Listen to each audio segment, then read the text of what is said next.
अस्सलामुअलैकुम प्यारे बच्चों, आप कैसे हैं। उम्मीद करती हूँ आप ठीक होंगे। प्यारे बच्चों, कल मैंने आपको एक वीडियो बना के भेजी थी। उसमें मैंने सारी चीज़ों की अंडरस्टैंडिंग शॉर्ट फॉर्म में दोबारा करवाई थी। आज हम यूजेस स्टार्ट करते हैं।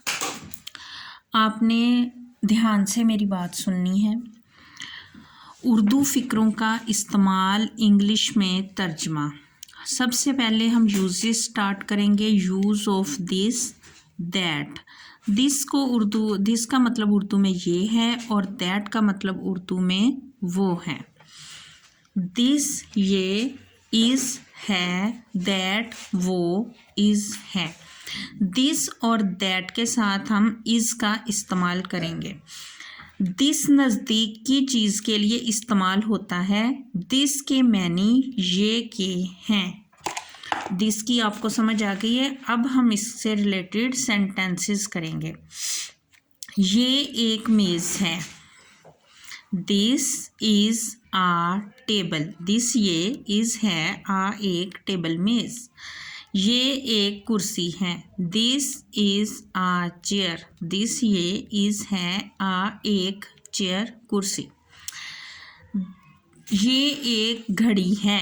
This is a clock. ये एक मेज़ नहीं है।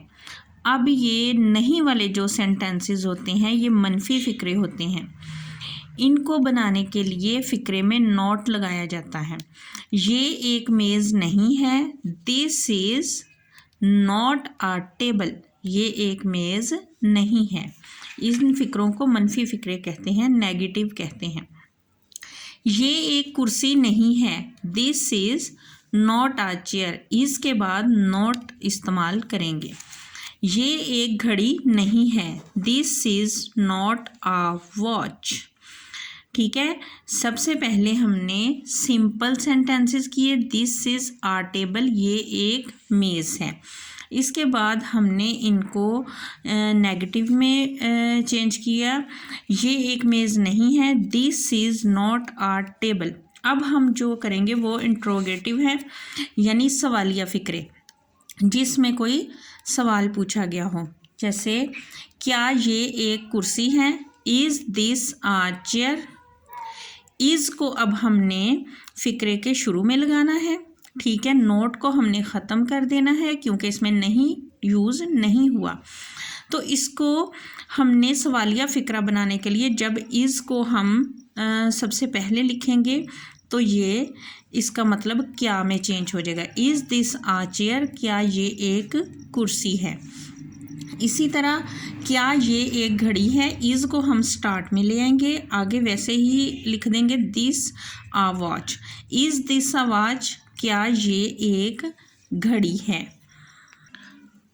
मुझे उम्मीद है आपको यूज़ ऑफ दिस की समझ आ गई होगी। मेरे प्यारे प्यारे छोटे छोटे बच्चों के लिए ये वीडियो है जिनको ग्रामर समझ में नहीं आती।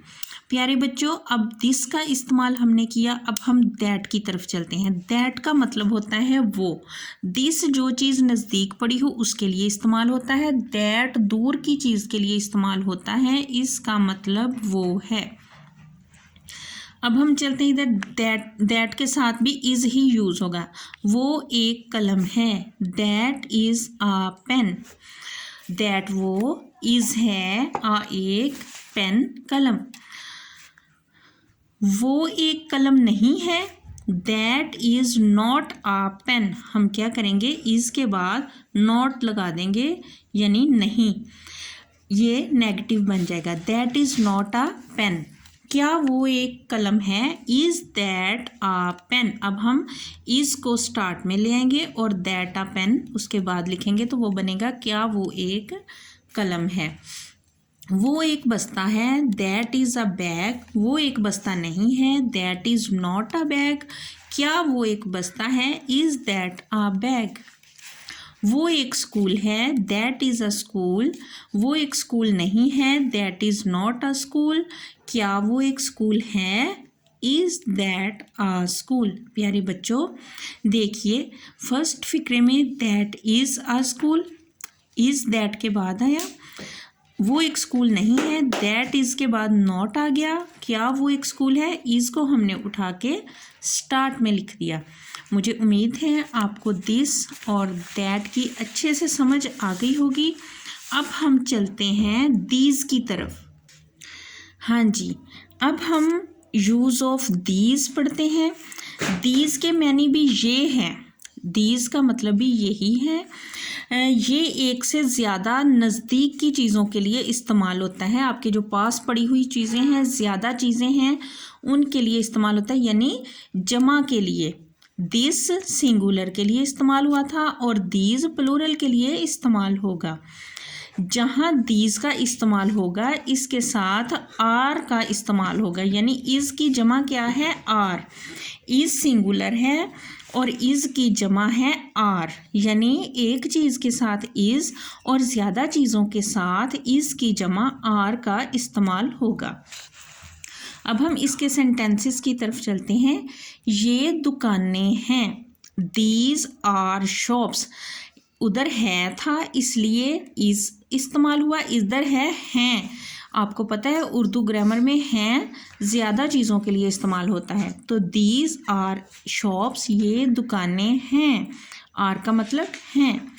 ये दुकानें नहीं हैं, दीज आर नॉट शॉप्स। क्या ये दुकानें हैं? Are these shops. Next sentence की तरफ हम चलते हैं। ये दरख्त हैं, दीज आर ट्रीज। ये दरख्त नहीं हैं, दीज आर नॉट ट्रीज। क्या ये दरख्त हैं? Are these trees. दीज नज़दीक पड़ी हुई ज़्यादा चीज़ों के लिए इस्तेमाल होता है और दीज के साथ आर का इस्तेमाल होता है। आर इज़ की जमा है।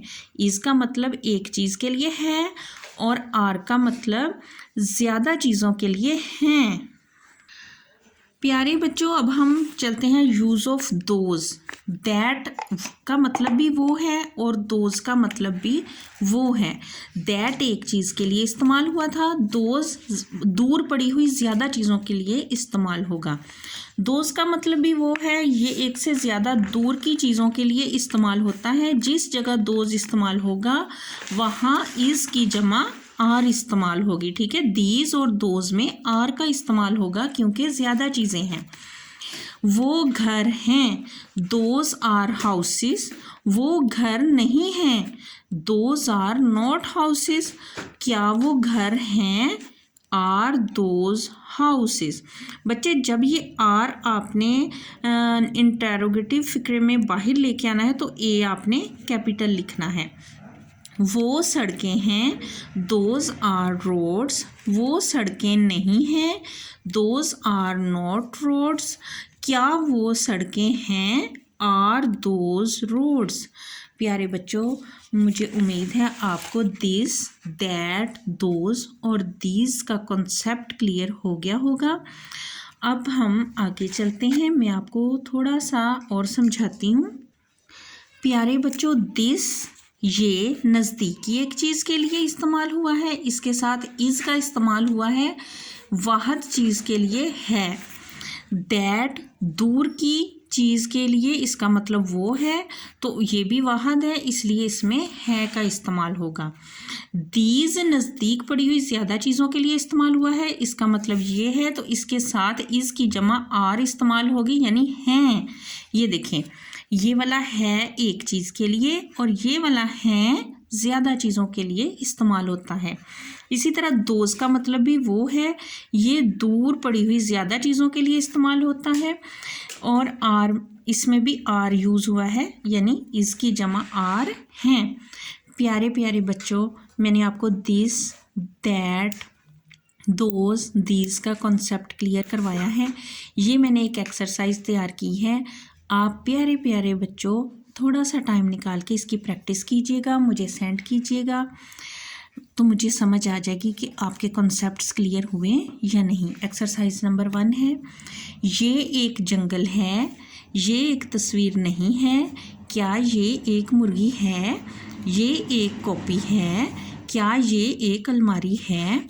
वो एक अंडा है? वो एक कबूतर नहीं है? क्या वो एक पंखा है? क्या वो एक जूता है? वो एक बिल्ली नहीं है? क्या ये बसें हैं? ये टोपियाँ हैं? ये पतंगे नहीं हैं? ये पेंसिलें हैं? क्या ये उकाब हैं? वो हवाई जहाज़ हैं? वो परिंदे नहीं हैं? क्या वो मेज़ें हैं? वो फूल नहीं हैं? क्या वो घड़ियाँ हैं? प्यारे बच्चों, ये देखिए, ये आपने एक नोटबुक पे लिख के इनको ट्रांसलेट करने की कोशिश करनी है। मुझे उम्मीद है इंशाल्लाह आपको समझ आ गई होगी। दिस, दैट, दीज और दोज की नेक्स्ट हम मज़ीद यूजेस का इस्तेमाल सीखेंगे। प्यारे बच्चों, मुझे अपनी दुआओं में याद रखिएगा। अपने छोटे छोटे हैंड उठा के मेरे लिए दुआ कीजिएगा और मेरे चैनल को सब्सक्राइब कीजिएगा ताकि आप तक मज़ीद वीडियो पहुंच सकें। मुझे दीजिए इजाज़त। अल्लाह हाफिज़।